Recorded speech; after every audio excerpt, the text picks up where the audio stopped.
Ya udah dibiarin aja sama si Tambi, dia fokus nyelesain pekerjaannya lagi. Udah, setelah selesai bebersih, awalnya Tambi memang gak kenapa-napa, Wak. Tapi beberapa hari kemudian, barulah di situ Tambi tiba-tiba ngalamin sesuatu. Jadi 3 hari setelah bersih-bersih kemarin itu, Tambi ngerasa kakinya nih, Wak, dua-duanya gatal-gatal.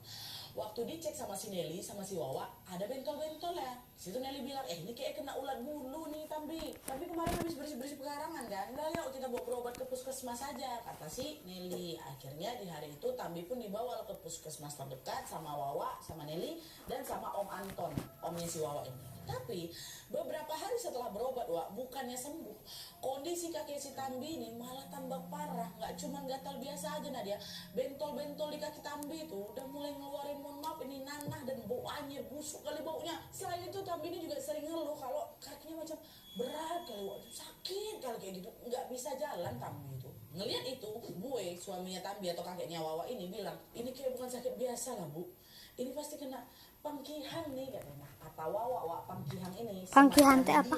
Berupa minyak khusus yang dipakai untuk ngejaga tanah atau lahan perkebunan supaya tidak dirusak atau diambil sama orang. Nah biasanya si minyak ini bakal disiram ke tanah atau dioleskan ke tanaman yang juga mau dijaga. Dan kalau ada orang yang ngambil atau merusak si tanaman yang sudah diolesi sama minyak tadi, itu orangnya bakal kena tulah. Itulah si pangkihan tadi. Waktu dengar gue ngomong itu, dia cerita lah kalau waktu dia lagi bersihin pekarangan kemarin, dia memang gak sengaja nebas apa?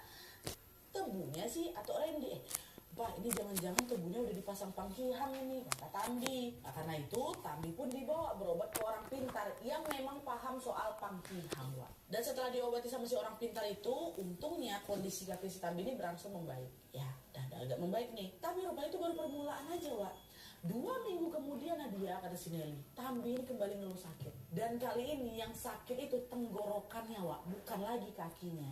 Buat nelan makanan aja perih kali nenek aku tuh Nadia. Jangankan makan, nelan ludah aja Aduh. bukan main, kata si nenek itu. Terus gak lama kemudian, Wak, bibirnya Tambi nih juga membengkak. Lidahnya berubah warna kehitam-hitaman dan ada banyak benjolan gitu loh, Wak, di bibir bagian dalam. Jadi kayak macam sariawan gitu. Makin susah ngomong lagi lah Tambi. Nah, waktu itu Tambi juga udah Bu, udah mau beres lagi. tapi kondisinya juga nggak kunjung membaik. Bahkan Harus kayak gitu mulu, Bu. Bibirnya Tambi ini sering muncul bekas luka. Ilustrasi gitu, ya. Habis dikelopek atau habis digaruk sampai berdarah-darah tuh, ha. Nah, disitulah mamanya Nelly yang waktu itu juga lagi libur bekerja jadi curiga. Mak, ini jangan-jangan mama kena pulih ini ya. Ini beda lagi, Wak. Pulih ini apa? Pulih ini semacam media santet yang